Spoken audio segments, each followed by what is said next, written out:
Welcome to the 54 Problems Podcast, the global mini golf podcast. Hear from some of the best players in the sport, look ahead to some of the biggest tournaments, and have a chance to win some amazing prizes. And now your hosts, Andrew Edmonds and Simon Brown.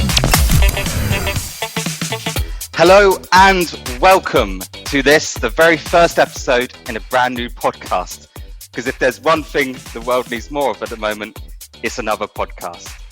This one is called 54 Problems. It's a podcast discussing mini golf, adventure golf, crazy golf. Basically, if there's a sport and it involves putting and only putting, then we will discuss it in every single minute detail. I'm your co-host, Andrew Edmonds. Welcome one and all, and thank you everyone for listening. And with me, as always, is my good friend and co-host. You're never going to believe this. It's Simon Brown. Hello, Simon. Hey. Glad to join you. And nice to do something that essentially I haven't done since lockdown. So, yeah, nice to have those days back. Yeah. Well, what is it that you haven't done since lockdown? Well, we sat with my phone speaking to somebody in a different country like I can't leave my house and go and meet someone. It's good to bring back old memories, I guess. Yeah, it's all flooding back to me. So let's talk about putting instead of actually going to putt, because that's exactly what we should do nowadays. Right, so look, I'm excited. 54 Problems. We had the idea for this podcast a couple of years ago, and we're finally doing it now, which I think shows people what we're capable of when we really try. 26 months? No, yeah, 28 months it's taken. Yeah, it's been a fairly long time, and we're still not really prepared. But let's see how it goes. We have a Facebook page. Pardon? We have a Facebook page. We have a Facebook page that was Yeah. created some time ago. That's going to come in handy. Yeah, it's got a picture of you soaking wet, and that's about it. That's all you need. Yeah.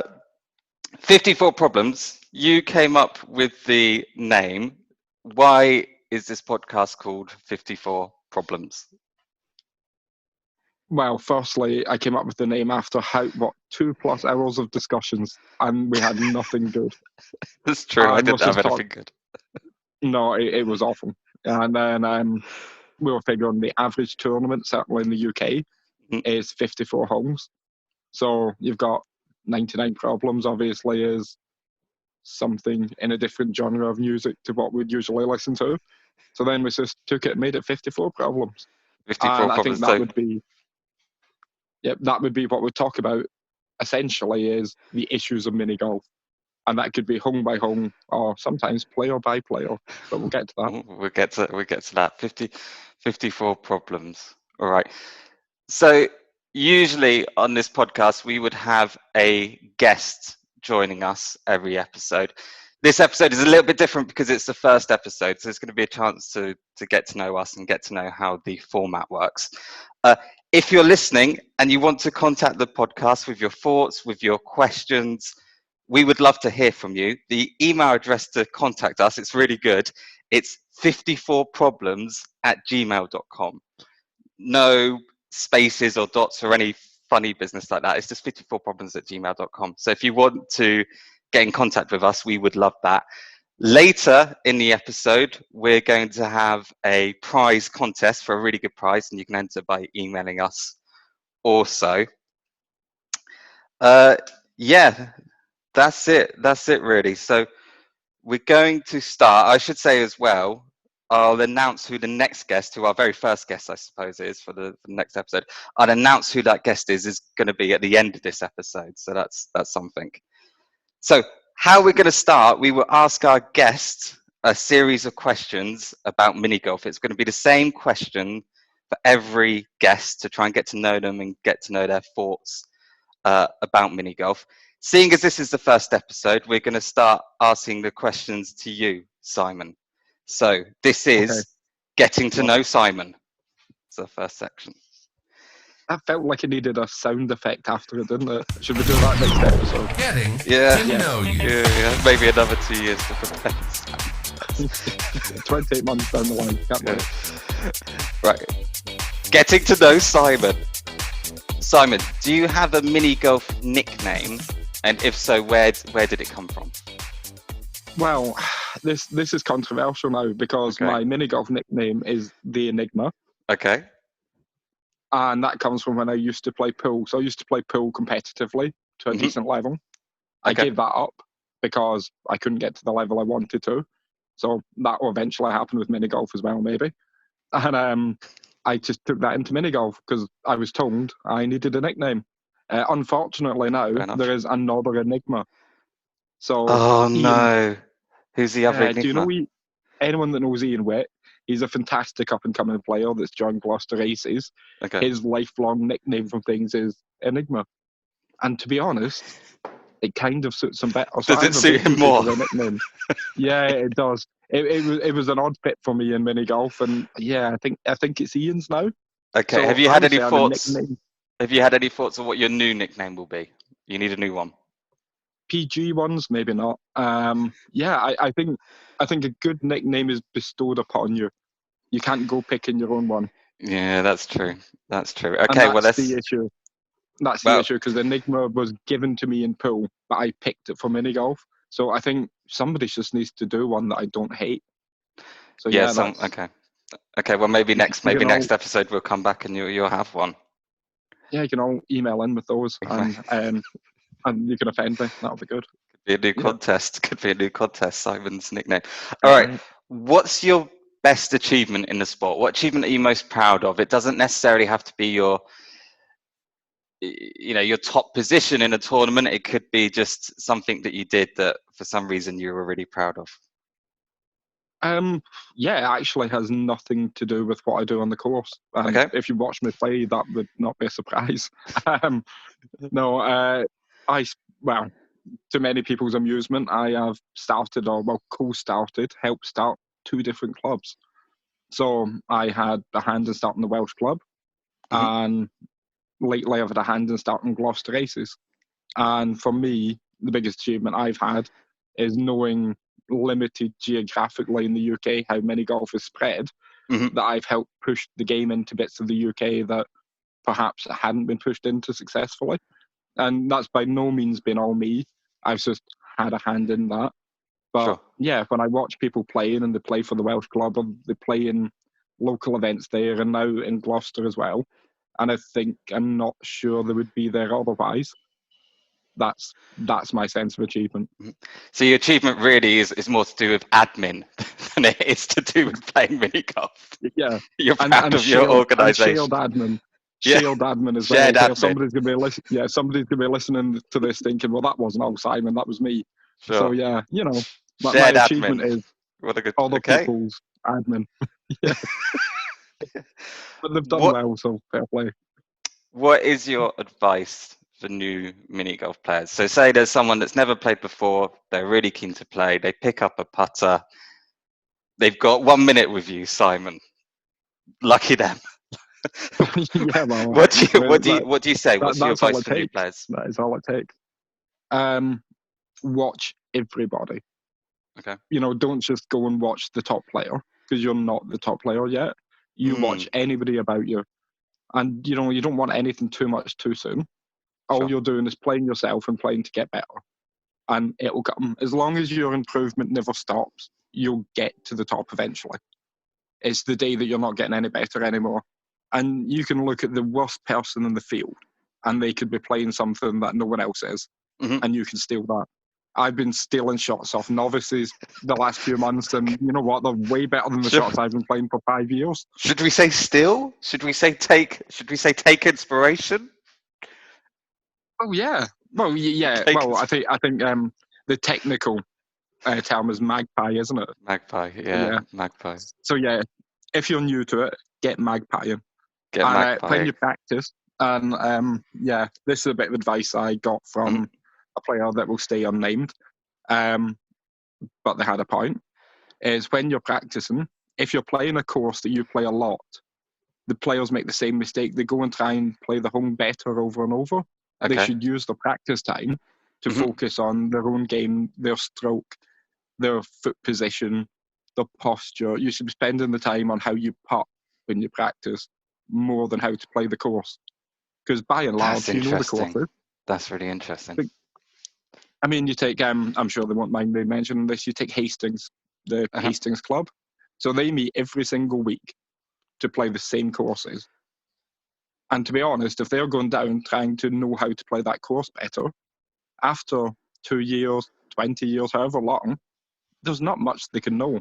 So if they spend that time focusing on how they play better, that's going to teach them more. So I changed that approach to my game about 12 months ago. And the day I changed it, I just started top 10 in pretty much every single thing I played. All right. I have to say, I love that advice. I love it when you say watch everyone, even, not the best player, just watch everyone, because everyone can have that magic that you can steal. Well, I mean, try and give them credit. If you get an ace, say, this is so shot. I will. I forget what hole it is. Maybe home 5, I think it is, at Star City. Okay. So we've been playing Star City on tour since long before you and me played. And everybody knows the shots to play, and there isn't much deviation. And then one of the fantastic new players that we have on tour, Richard Maud, turns up at Star City, and was it his first professional event, if not one of them. And he pops out a new shot that no one's playing.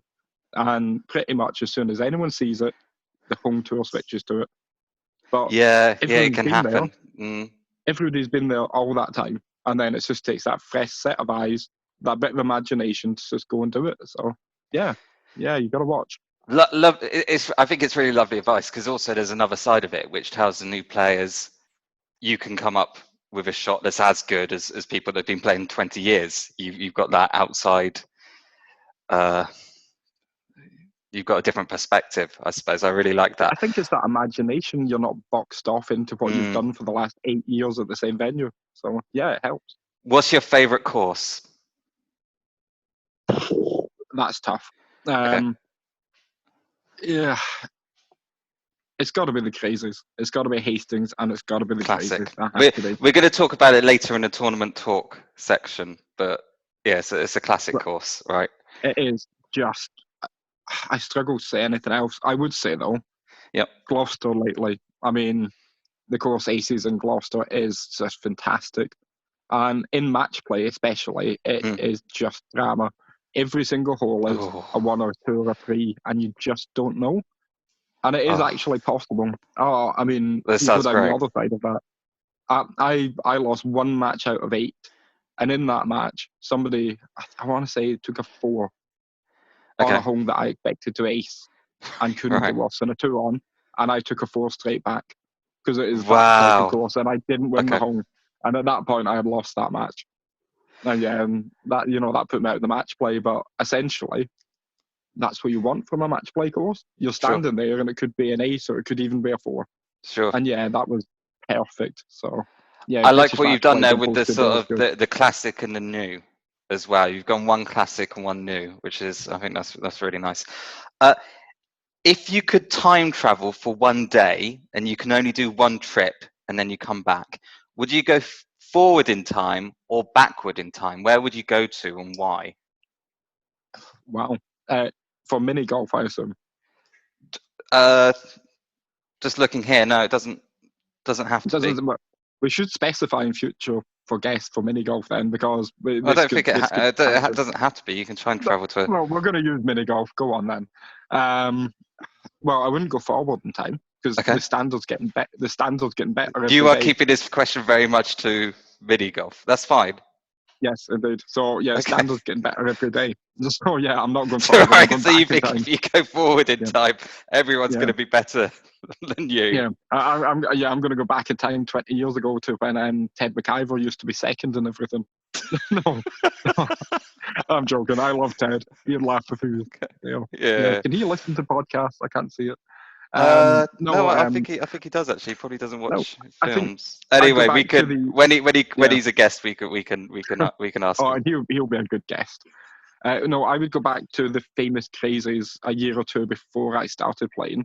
Okay. The one where they had the massively bad weather on the Yeah. final Okay. day, and Olivia won it in the last round from a few shots back. Olivia Propakova. Because Yeah. she's just won the US Open again. That's She's right. been winning a couple of majors again in the US, so she's a top class player. Mm-hmm. And I haven't actually played with her in a field in the UK. So I'd love to see you would that. have. You would like to. Yeah. Okay. That's a great answer. And I'd love to see somebody come from several shots back at the end in amazingly bad conditions, and everyone talks about it as one of the best they've ever seen. So yeah, Great I'd like answer. to see that. Great answer. And see Final. how I can match up. Final question. This could be controversial, but let's see how it goes. It's in good intentions. Let me say that. What is one thing that you think most other people on the tour does wrong that perhaps you've noticed and you do differently, or maybe you do it wrong yourself and you'd like to do it differently? But what is one thing that you think you see people doing wrong that you might want to change? So disclaimer, This is only an opinion. It's only my opinion. I knew this was dangerous. Go on. Yeah, that's never good. But I will say it's an opinion that I make quite open. I advise anybody that asks me. I do advise them this. So particularly your newer players, but even some quite established players, are so overly dependent on notes. They note every single thing they do. Okay. And that's fine, but they use it as a comfort blanket, and they do it, in my opinion, to avoid learning how to putt properly. So they've got the stance, they've got the technique, but they can't get behind a shot, behind a hole, get down, squat down, and actually read the break on, and actually think, if I play it at this pace, that many inches outside, it's going to break inside. And that's all well and good. And I don't know if I want to call out, I don't think I will call out any names, but I've seen some people have fantastic success just by mapping in practice and then copying in tournaments, in, say, indoor courses. Right. Things that don't change, the conditions They're don't consistent. change. Okay. They don't have massive breaks. They have little 3-foot-second putts that move the same every single time. And then you take these players to Dunton, for instance, and they try and map it for days. And they do. And then they end up somewhere 4 foot different as soon as they play a shot in a tournament. And they don't have the knowledge, the practice of getting down over that and making a judgment on it. Right. Yeah. And I think it's costing them shots. They probably look at me and think my lack of mapping cost me shots. So you don't take notes or anything. It's all in your head. Every now and then, I think I'm going to start to do it. You never start doing it. Well, actually, the last time I thought I might do it at Dunton a couple of years back, I was with Sev. I was in the morning, and I said to Sev, can we go to Tesco's? Yeah, and me and Sevi Kukelka went all the way to Tesco's, and he's there, and I'm in Tesco's when it's just open, buying a notepad and buying pens. Right. And I got to the course, and I mapped one hole, and I thought, what is the bloody point in this? It's absolutely pointless. And I thought, I'm never going to map. Yeah. And that was it. So I just did I think I mapped hole 12 out of 18. Yeah, one hole. Yeah. Look, it's a great answer. Like you say, it's just your opinion. What do I think? I think I agree with you somewhat. I think you can have courses that have sort of hidden lumps sometimes. Yeah. You kind of need to know where the hidden lumps are, but I wouldn't ever walk around a hole mapping every spot from the hole. But I'll tell you, if there's one thing I have got better at since playing mini golf, it's squatting. I think I'm the same as you. I will squat to have a look at my second shot, and if I miss it, I'll try and think, okay, where did I think the line was? Where did the ball actually go? And I'll try and focus on getting better at squatting. There must be a better name for it than that. Better at reading the green just with my eyes. Yeah. I've just got a technique I like where I get behind at one side, get behind at the other side, and I like to do it double-sided as far back as possible. Yeah, and then sort of. I've seen you go into trees once. I've seen you go properly into the bushes once. Well, this all started a few years back. We had a Welsh event, and I think I was Victor Kozlov, I want to say was the name. Okay. Who was over in the UK, decided to enter it. and he was literally getting behind the shots from as far away as he could, and I mean like 15, 20 foot away. I thought, I like that. So I try and do that. I've been known, and I do sometimes do this, I actually get down, I lie in my front, and I lie in the ground with my chin on it. That gets some looks. I can imagine it does. Those pictures out there on the internet, so isn't there always? Yeah. All right, that was thank you for sharing that. That was great. That was getting to know Simon. Thank you very much. In future, it will be Simon and myself asking the special guest that we've got on. Yeah, more interesting guest than me. And sound effects. Even the end of that needed a sound effect. It did. So. It felt like it was missing something without sound effects. All right, next section: tournament talk. Tournament talk. Tournament talk. It is. Well, I'll tell you what. Right now, it is really big. So in this section, we'll be talking about tournaments that have just gone. Maybe I've played at, maybe Simon's played at, maybe it's an international tournament, and tournaments coming up. In this episode, we're going to look at some tournaments coming up because we've got some huge tournaments coming up. Let's start probably the biggest tournament ever, WAGM, the World Adventure Golf Masters. 17th of June, people from all over the world, in this case, they're going to Finland to play adventure golf. 99 people from 12 countries this year. So it's a huge event. I can show you the course that they're going to be playing at. It's an absolutely beautiful course. Look at that, right on the edge of some water. I mean, it's got to be the most beautiful adventure golf course I think I've ever seen. I think it's Bell and Pista, is it called? Yes, that's right. Yeah, that's right. I mean, it is some location, fair play. It is beautiful, isn't it? It is beautiful. If you had the right weather, that's just paradise for me, playing adventure golf right in that location. Yeah, if you get the weather, hopefully. If you get it, fingers crossed they will. Simon, can you describe what it's like being at a WAGM and representing your country at adventure golf? It's the main stage, right? Yeah. Oh God, there's no comparison you can make. There's nothing you could do in the UK certainly that comes close. Mm-hmm. I don't know. I think the difference is seeing what the other countries do, and the fact they approach it in the way an actual athlete would approach an actual sport, which I'm not sure we always do. You're talking about the UK team. So for listeners, we should say I'm even though I do still represent the UK, I live in the Czech Republic, and my home team is actually a Czech team, so I get a bit of a different perspective. So what you're saying is, Sam, you've gone to the WAGM, you've seen other countries, maybe Sweden, maybe you might be talking about Finland, and they prepare a bit more. Scandinavian countries and Germany, the Germans there, yeah. That's quite something, the dedication. And I mean, even Daniel Moser, he's Swiss, the way he prepares, and yeah, you'd never see anything like this. And the attention to detail, the ball temperature, and I mean, we had people with towels, and if there was any moisture in the homes, they were actually laying down towels to keep things at different temperatures. They were trying to get moisture off. I'd never seen anything like this attention to detail before. And more to the point, that willingness for 5 days before a tournament to get down there at 7 a.m. and still be there at 7 p.m. And not actually just, sit with a white Magnum and chat about the pub last night for half of it. Which, that's what I did. But I felt a bit, and the results speak for themselves, yeah. Yeah, I did feel quite bad, Sure. Like, yeah. And you could see that it separates out the people that want to do it as a sport and the people that don't. But that's amazing. Because what about the buzz of it as well? Having all of those different countries there, and this being a world competition.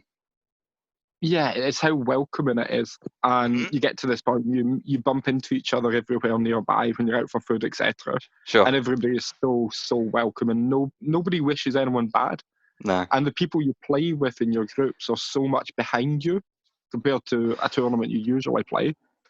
It feels like nobody's quite in it for themselves.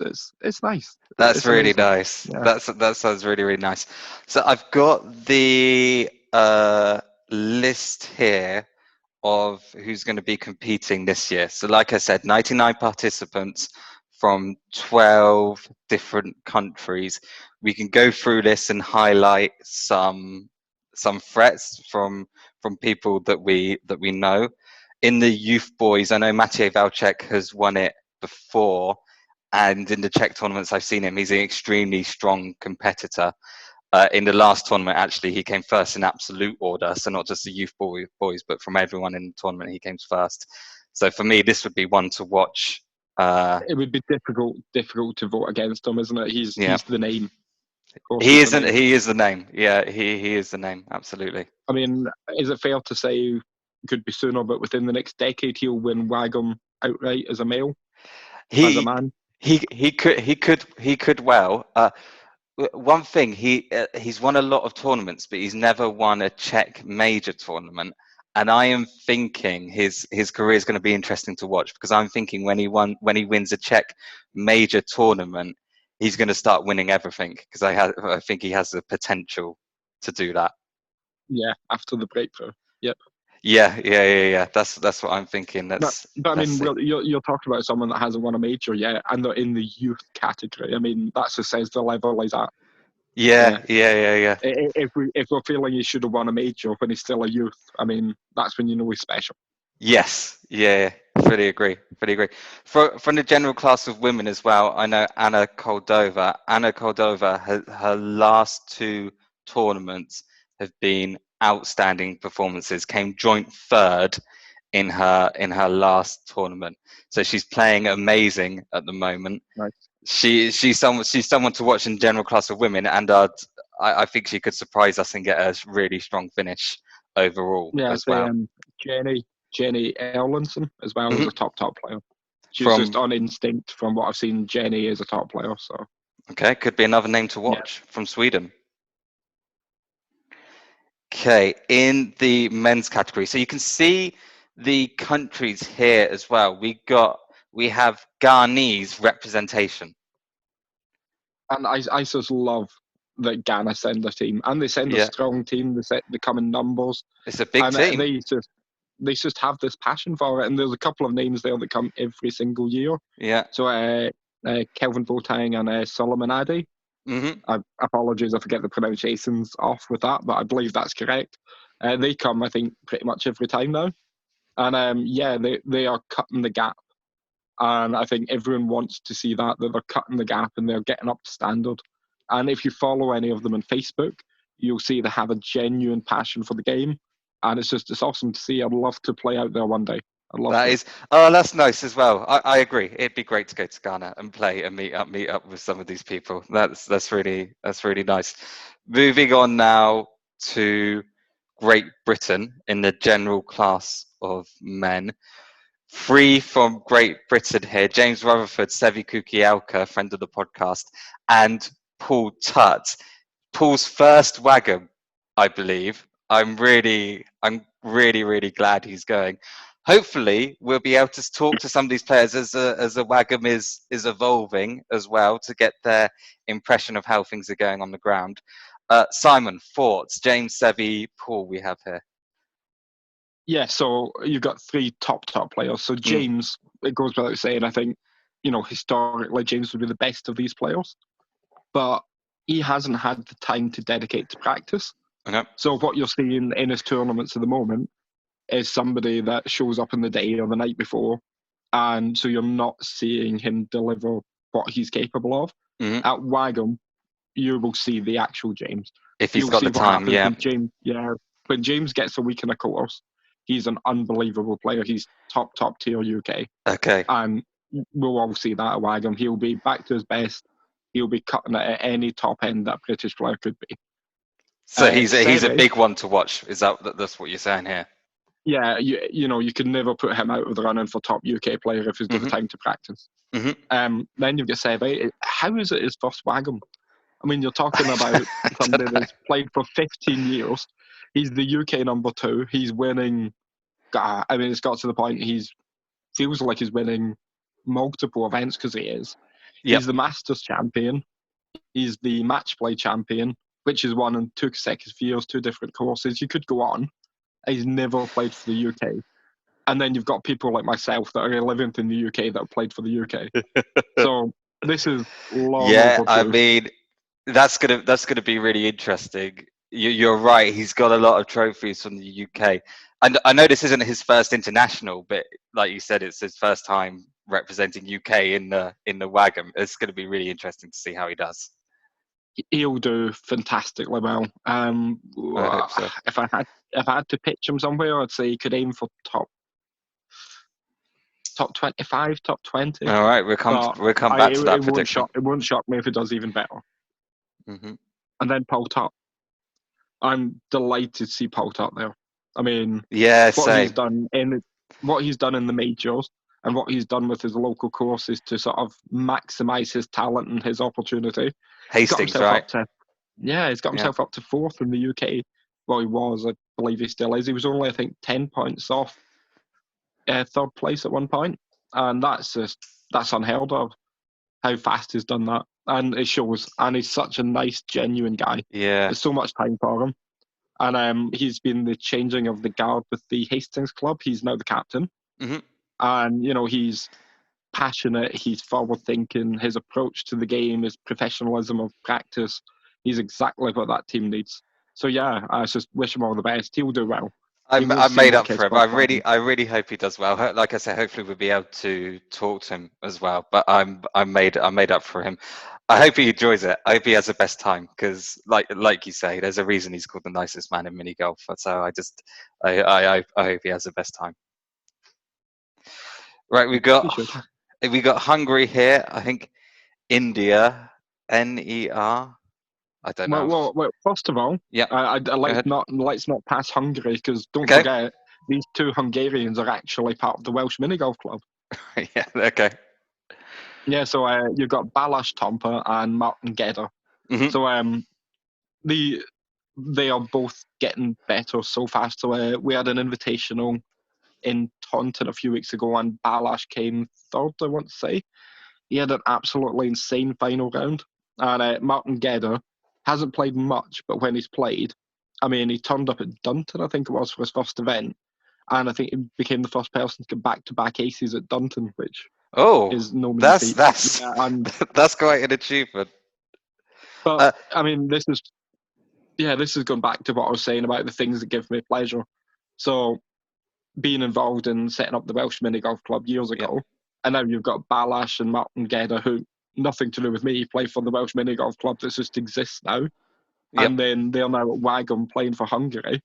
It just shows that UK mini golf starting to contribute on a wider level. Yeah, that is quite something. And they deserve to be there. It'll be an amazing experience for them. I've just looked it up. Apologies, I didn't know. NER is Niger. So we've got representation there. We've got representation there, which is fantastic. Oh, that's amazing. Mm-hmm. Oh, and Daniel Moser for Switzerland. He won 2 WAGMs ago. Oh, okay. So he's got to be someone to watch. Yeah, he's fantastic. Quick anecdote here. I'll make it quick. My favourite Daniel Moser memory when I was at WAGM, it was the day after WAGM, and a few of us that had a late flight came down and had a little knockabout tournament ourselves. I was with what was at the time the Cambridge and Essex Club. Okay. I was with Mark Wood particularly. And Daniel Moser comes down to the course. Keep in mind he won WAGM the year before. He walks up to us, there's no one else there, and says, Can I play with you? And Mark Woods just turns around and says, Oh no, we're having a tournament actually, and ignores him. He's an ex-WAGM winner. And it's just like, we're having a knockabout. It was just having a knockabout the day after it, and it was, oh no, we're in the middle of a tournament. It's just made me laugh. And Daniel Moses has walked off looking baffled. as he should, as his right. It was amazing. Mark Wood is one of the funniest people in British mini golf. He is. Yeah. I think Frank Bassesi, another friend of the podcast, he's worth calling out, coming all the way from USA. He's played in a lot of international tournaments recently, in particular the Swedish City Golf Tour. I believe he's coming. I know he's coming to the Crazies as well, which we're going to discuss in a bit. So he's getting around, which is great to see. Yeah, and that's going to expose them to different styles of courses. I mean, and American as well, because what we play is mini golf. We use all different balls, etc. They do things quite golf ball only in the US. Yes. So that the level of exposure he's given himself by playing in different countries with different people is only going to make him more of a contender and give him a better chance. Yeah. On to senior men as well. We've got, well, before we get on to Great Britain, Daniel Valchek from the Czech Republic would be another name to watch because he won FIAGM last year, the Finnish Adventure Golf Masters, which is at the same course. So he knows the course, at least. And from what I understand, it's a difficult course as well. That's my understanding. It's a tough course and you need your practice. Yeah, I mean, it doesn't look easy. It does not look easy. Yep. So the senior men here from the UK, Martin Greenhead, Mark Wood, who you just mentioned, Derek Mental, David Hartley, Steve Lovell. Anyone to call out in here? Well, out of those five, you've got four with so much experience, but then I think for me, it's seeing David Hartley at a WAGM. That is amazing, isn't it? Yeah. Yeah, and in such a good way, because, well, his support of the game, his willingness to play anything in the game, but then also the last 12 months or so, he's almost been, at a lot of things, the best of the rest. When you were looking at a field that was missing a couple of names, it was always like, oh, David Hartley's going to be in this. And he was just deliver. It was actually a disappointment in a way. In the first event in the UK calendar, Planet Hastings, I think a lot of people, there was a lot of hype, thought that Dave Hartley was going to win it. And it was such a disappointment in a way that he didn't get close to it because it would have been the most popular win of all time. Sure. I could see him surprising everybody by being pretty solid over there. That would be great. I like that you called out his support of the game. When I was a new player, he certainly helped me a lot, and another very lovely gentleman as well. So yeah, let's hope he enjoys it and, like you say, plays solidly. All right, WAGM, 17th of June. We'll watch out for that. Hopefully, talk to some people as well and get their impression on the ground. Any final words on WAGM? We wish we were going. Well, no, I opted out. You opted out. I opted out. Which I'm opting in, so I need to try and qualify for next year. But thinking of WAGM, the only thing that gets me, and I think it's important that we're honest and open in this podcast, and we're not always going to say things that everybody agrees with. So I'm going to semi-apologise, but these are things that I'm quite open about. Hot topic. I'm disappointed that GB is only taking 2 teams. Okay, yeah. Okay. Well, we weren't involved in the decision-making process. We certainly will not. No, and I mean, there's no. That's not a personal standpoint from me. Sure. No bitterness from me with that because I opted out. So had there been a GB 3, 4, 5, 6, I wouldn't be in it. But I just think it's incorrect. Yeah. Okay. So Ghana's got 3 teams. That's just. I mean, can you imagine Ghana having more teams than Great Britain? And I'll explain my rationale for all this. So we used to take 3 games when we didn't. We took 3 teams and we had no depth in the UK game at the time. Now in the midfield, in the upper midfield, we have a lot of depth. So you look at players that have made the top 2 teams now, like Paul Tutt. Yep. And you think, we've got new Paul Tutts coming through. We have loads of players. Sure. We've got Richard Jones, for instance. We've got absolute potential quality players, and getting them that exposure in a GB3 team so that in a year or two, when they make GB2, it's not their first WAGM. I know what you're saying. Yeah, because what we're doing, we're limiting people's exposure so that when they're good enough to be there, they've never been exposed to the environment before. Yeah. So why would you do that in any sport? Why would you cut off people's exposure?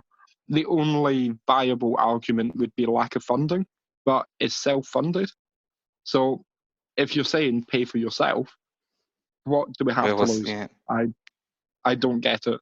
And nobody is there looking at, oh, why did GB3 finish, I don't know, 17th or 20? No, Nobody no, cares. no. Just get these people out there, get them included, get them exposure, let them self-fund.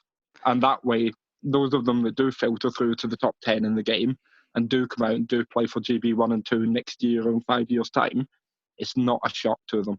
They know what they've got to do and they will deliver better for you. I think it's the most baffling, and there's been a few, one of the most baffling things I've seen. All right. But Let me we'll wrap up. on. Let me wrap up here by saying really good luck to everyone who's going to the WAGM. As you were saying earlier, Simon, it's a kind of competition where everyone wants everyone to do well, and we'll be watching it with great interest, and we'll try and do some reporting on it as well and get a sense of what it's like there. I'm just so excited for all the guys out there, and not just the GB guys, but everybody out there, because it's amazing to be a part of. Yeah, absolutely. And I'm hoping we'll see. I would say, God willing, I'll say it, talent willing, to be in Austria next year. Okay. COVID and talent willing. And what about yourself? Have you? Because you're straddling two different nations. You know what? What I will say is, I played the. You're not British. I played the Austrian course this year. It's a really interesting course. It's challenging, but you could kind of like start to unlock certain aspects of it. There are surprising shots. So it'll be an interesting WAGM next year as well. I'm a UK player at the moment, but anyway, there you go. Next part of a tangent. Now I'm going to flip this and ask you a question. Yeah. Have you thought in your head how your entry into it would go? Do you know which country you have to go with, or how you have to? UK, Great Britain, because it's based on passport. So that involves for you having to play 5 events in the UK and get a good seeding. Yeah, exactly. I can't do that, unfortunately. Right. Next part of tournament talk. World Crazy Golf Championship in Hastings, the home of mini golf. You called it your favorite course early on. I've got a picture of the windmill here, the iconic windmill. Doesn't get as many different countries as the WAGM as we just discussed, but it's a huge competition. The biggest prize in the UK. What's the prize? Is it £1,500 for the winner? I believe it is. Yeah. Yeah, £1,500 for the winner. Huge prize. Big novice tournament as well. So if you haven't placed in a Crazies championship before, you can play the novice tournament. So that's a great competition as well. And the standard in that this year is insane. Yeah, I think you're gonna have potentially more than one novice make the cut. Multiple novices could make the cut in the main event on the Sunday. It's going to be a really interesting one to watch.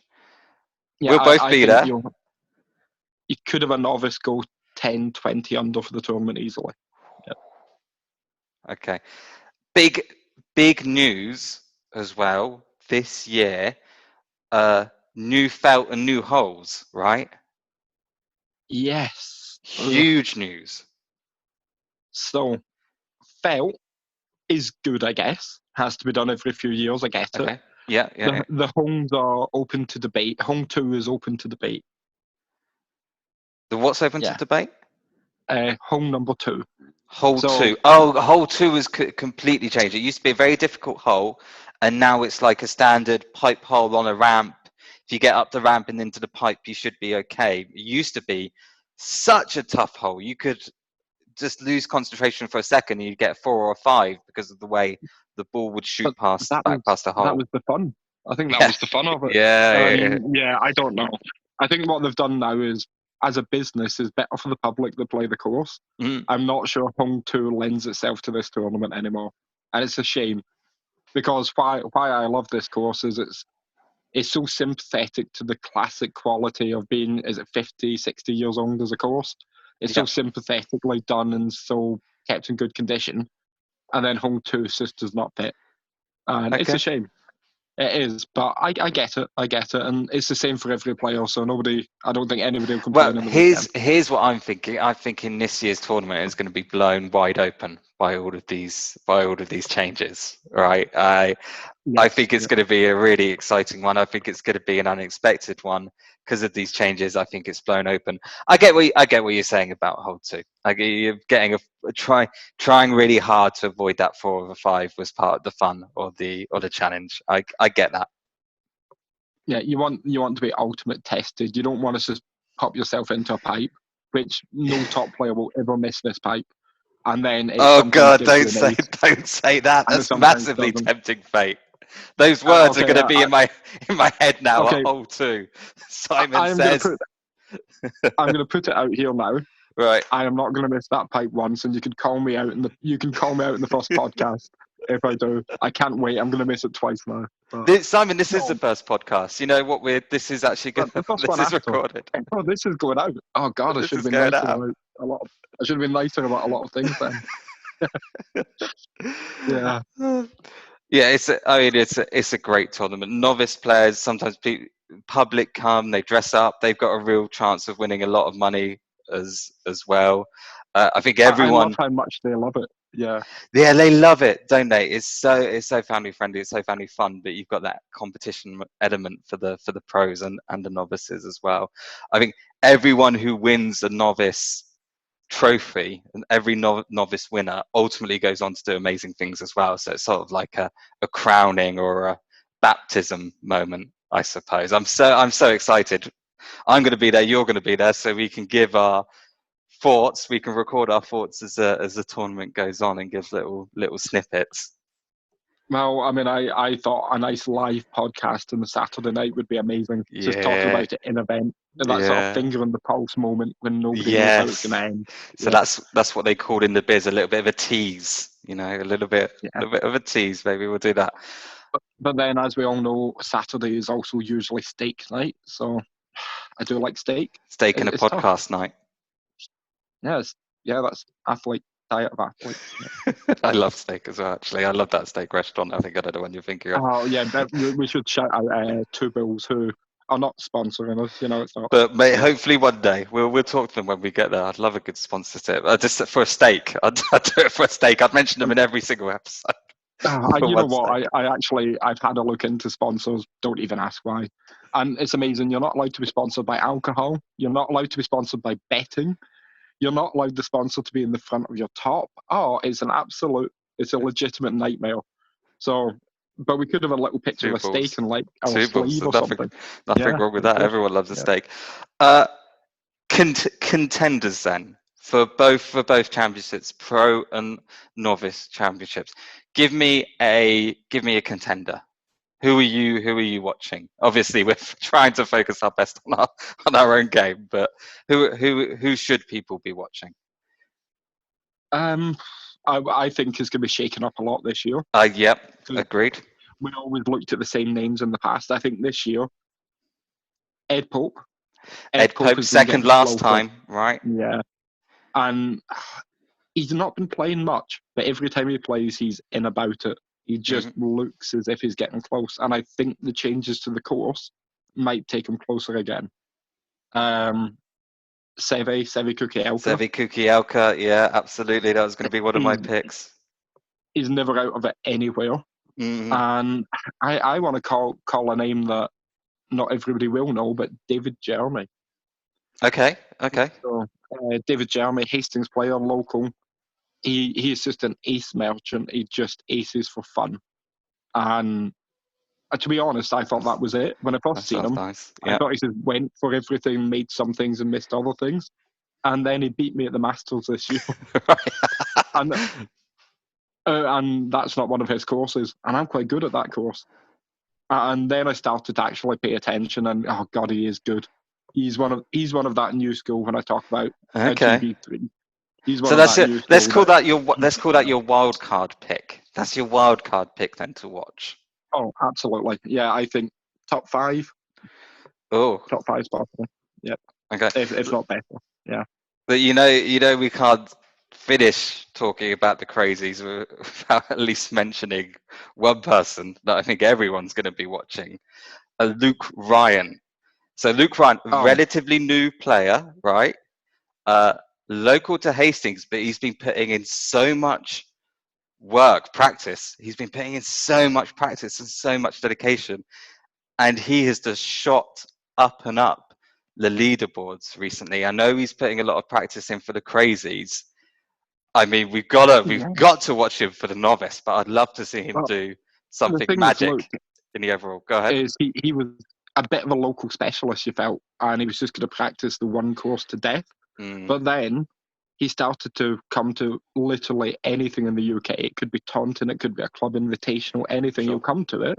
And he started to then put the time in there, and he's picking up category medals. He's addressed things in his putting stroke. He's such a solid, dedicated player. And I think if he done well, that would have so much support from everyone. Would love to see it. Absolutely. Because the people that put in the time, that have the passion, you want to see them succeed. And he sends me voice notes sometimes and tells me his practice scores, and he's always honest with his practice scores. So you get the one score that's amazing, then he starts off well, doesn't he? He drops, yeah. So here's my 29, here's my 40, but I can see this is getting better. They're getting more consistent. And what he does, he practices, and not many of us do this, as the tournament is. So he knows how many homes there is in the novice. He knows how many homes are in the whole tournament. And he plays it in batches of 4 rounds or batches of 7. And he puts himself under exposure to the length of the tournament. And he does his average score, and he actually understands how he would place. And he puts it against that's a good tip. In other years. And I actually think, again, watching novices, watching people that haven't traditionally been in the tour, you could pick up things that we could apply. Yeah. Absolutely. I hope he does really well. It'd be great to get him on the. It would be great to get him on the podcast at some point. I think you're absolutely right that a lot of people are going to be behind him. For tournament talk, I want to mention one more as well, because Sevi and myself are actually on Wednesday. We're going to this tournament. The City Golf Tour in Sweden. It's actually a series of tournaments. So we're going to Sundbyberg on the 28th of May, which is this weekend. Why this is especially interesting? I mean, the courses are great. The City Golf courses are great, and if you get the opportunity to play, you absolutely should. Why this is interesting? The champion of the overall tour, 80,000 Swedish krona. I think it's about 6,000 euros, 6,000 pounds. In that range, it has to be the biggest prize in European mini golf. Might even be the biggest in the world. I mean, I don't know. I'd love for people to email in 54problems@gmail.com. Let me know about that. But a lot of people want this prize. Yeah, but the US, the World Series of Putting isn't going anymore. Yeah. But there's other big tournaments. I don't know what the prize is. It's fantastic. It's just fantastic to see money in the game. Yeah, and you can see it does attract people, and the course. It does. I mean, Sevi, me, Frank Bissessi, Daniel Valchek, Matej Valchek. City Golf. I mean, they make amazing courses, so you almost know before you go. Yeah, I'm going to like the course. It's going to be quality. So, yeah, I'm disappointed. I would have liked to have went out to this one, but the timing was awful. Sure. I mean, we've got a UK event this weekend, and I'm not even playing that, and I don't miss any. So yeah, I will be watching on both of you and the home field, and wish you all the best. Thank you very much, and I will report back and let you know how it goes. Right, that was it for tournament talk.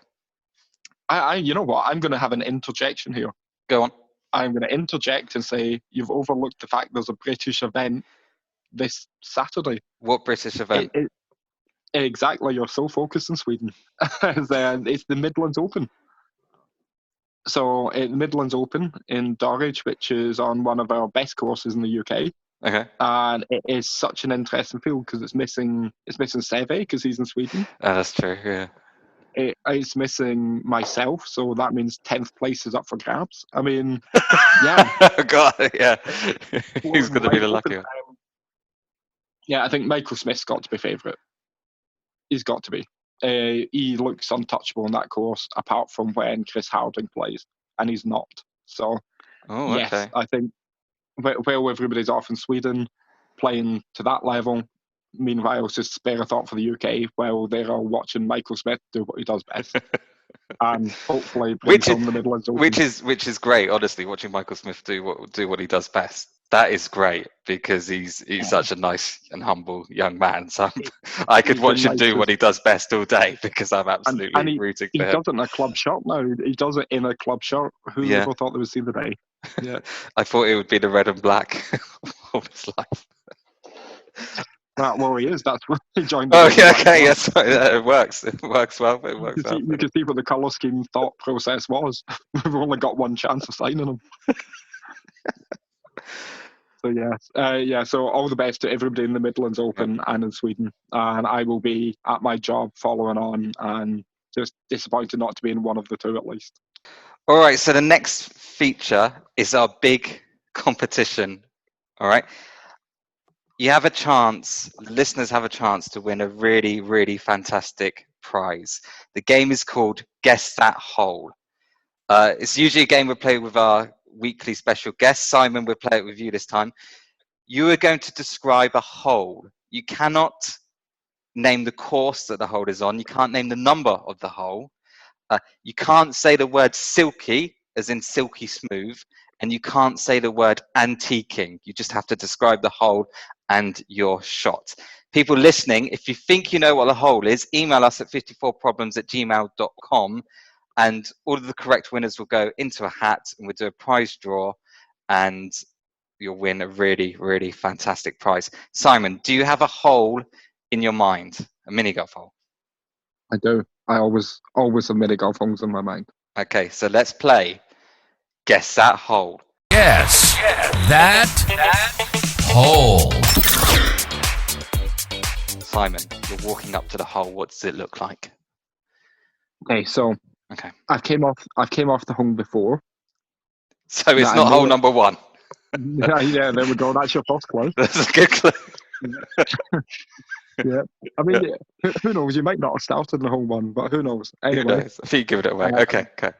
I may or may not have aced that one. I walked up to this one, Okay. and in my head, Yes. what I love about this hole is it's basically an almost straight putt, but not quite. Okay. I'm on the tee. It's got a bit of length. It's got a bit of distance. Okay. And it's just undulations to deal with. Undulations. Up to the home, you've just got to deal with the fact the home's going slightly upwards and it's got some undulations. Basically, if you can make a sort of 20, 25 foot almost straight putt, you're going to ace it. There's only one issue. If you go even 1 inch past this home, Okay. the best you're looking at is a 3 or a 4. Oh, okay. How many undulations are we talking about here?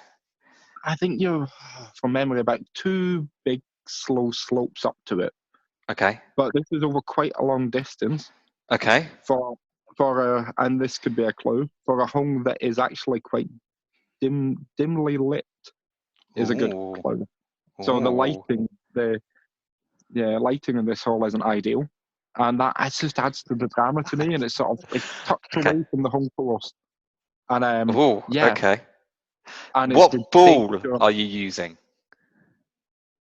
There'd be a lot of sense in using a dead ball. Okay. But I use a clicker because I'm supremely confident on it. Okay, that could be a clue. Okay, so you take the shot. What happens to the clicker? So I'm watching it, and you're watching it. People think it's a straight shot. I line it up a little bit more I'm aiming at the right edge of the cup because I think if you get the pace spot on, it needs to be spot on. It's tweaking to the left in the last foot. And then I'm wanting to just find the cup, nestle in as the ball dies. If I miss, I want to come up 2 inches short because if I'm a couple of inches over, I'm in a lot of bother. You've got to go for a 2-putt that could lead to a 4, 5.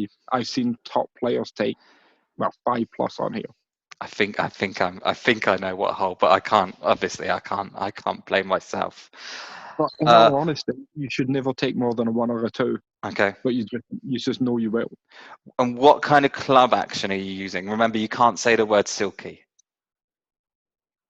You can't say the one that goes with it either, can you? I'd say measured. Measured, Lovely. Meg.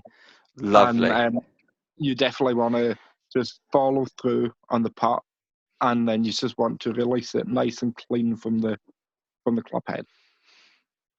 Okay. I I think that's a lot of clues. You might have given away that it isn't hole one and it's also probably indoors. that might Any may or may any have been final words on the hole? for me, Mm? I think it's the best hole in the UK. Oh. Okay, well, listeners, there we go. If you think you know which hole Simon is describing, email us 54problems@gmail.com. If you're correct, your name will go into draw, and the person whose name is pulled out of draw will win a really, really good prize. And we'll talk about that in the next podcast. The closing date to submit your entries for this competition will be on midnight on the evening of June 9th. Okay, that was Guess That Hole. All right, last feature here, ball spotlight. All right, Yeah. each episode, someone will come on with a ball and describe why it's interesting and do a little spotlight on that ball. Okay, amazing. Mm-hmm, mm-hmm. Is this the point where I find out that's me and I didn't know? I'm gonna. I've got a 'Cause ball. I've got a I'm good ball. panicking then.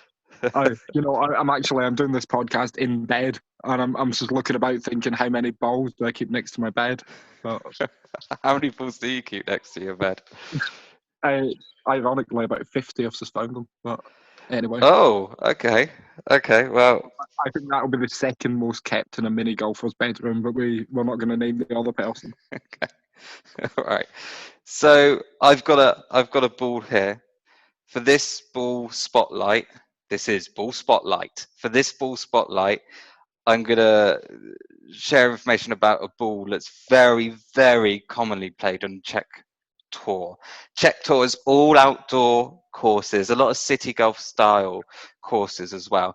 And just for whatever reason, this ball is hugely popular. It's a great ball, but everyone has a copy of this ball, which is why I thought it'd be interesting to talk about. I think the closest thing to it in the UK would probably be Fun Sport 6 or the Kent Red, that kind of interesting ball that just everyone seems to have, and it gets a lot of use. So here it is.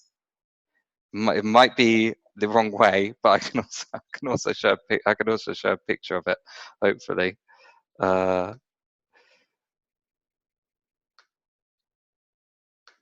So we called it Schwed. It's a Team Sweden ball. You can see here's some of my notes here. Just ignore the bit at the bottom.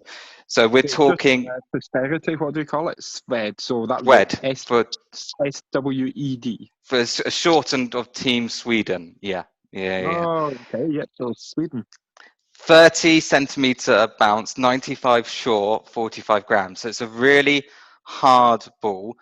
I know some people that have 4 copies of this ball because it gets played in so many holes. I mean, just take a look at my notes for this course. You can see it: hole 11, hole 6, hole 13. Lots of golf balls in here, but so it gets used a lot. Some people, as I said, have 4 copies so they can practice with it over and over again. It's a massively popular ball. I think what happened is one person started playing with it, did really well, everyone copied. Just that kind of thing happens. But I will say it is a fantastic ball. Very hard, very good for these outdoor courses. It's almost solid, isn't it? So it's Yeah. like a cultured version of a clicker, a more mini golfy version of a clicker then. Yes. Yeah, you could say that. I don't actually have the official statistics for a clicker. I wonder if it's heavier or lighter. I don't know. I mean, it's 100 short, as we know. So it has similar properties to a clicker. It doesn't roll across the grass as with the. And about the same weight as a golf ball, because a golf ball is 44 grams and it's 45. So basically, it's as hard as a clicker almost, and about the same weight as a golf ball. And at 30 centimeters bounce, that's about the sweet spot. A lot of balls are, because there's a couple of UK balls, popular in the UK circuit, are both 30 for bounce. Right. The Kent Redfin one. Mm-hmm. Yeah, so a lot of people like a 30 bounce. Yeah. But then you've got golf ball weight and clicker sure. There we go. It works for a lot of rebounds. If you can get your hands on one, I would. All right, that was it. That was it for all of our features for the first episode. That was it, really. That was the first episode. I had a great time. I don't know about you. We finally did it. Yeah, I mean that is 28 months of planning well spent. I mean, you do know. I mean, just for context for anyone listening, I've been chucked into this with no idea what was happening. That's right. I just called you up. Yeah, that's 28 months of absolutely no planning. So that's really what we can achieve when we put our minds to it. I'm proud of us. I can't wait to do episode 2 in 28 months' time after monkeypox lockdown. We gotta do. We gotta do it for the WAGM. We're gonna get on it now and provide regular podcasts. Hopefully, we'll do one for the WAGM. And I mean, as our listeners have heard, there's a lot going on this month, right? So there's a huge amount of stuff to talk about. So there's plenty of content. I'll announce the next guest now. The next guest for episode number 2 is going to be Tori Amos. So we're very excited that we're going to have Tori on the podcast. If you have any questions for Tori, 54problems at gmail.com. So that'll be our next guest, and we'll do the questions like we did for Simon. Any final words, Simon, to wrap up the pod? No, it's just thanks for listening, and see you for episode 2. And meanwhile, just go out, enjoy playing mini golf, support your local courses, and just get practicing. Lovely, and we'll see a lot of you. We'll see a lot of you in Hastings as well, and all over the place. So, looking forward to that. All right, goodbye, everyone.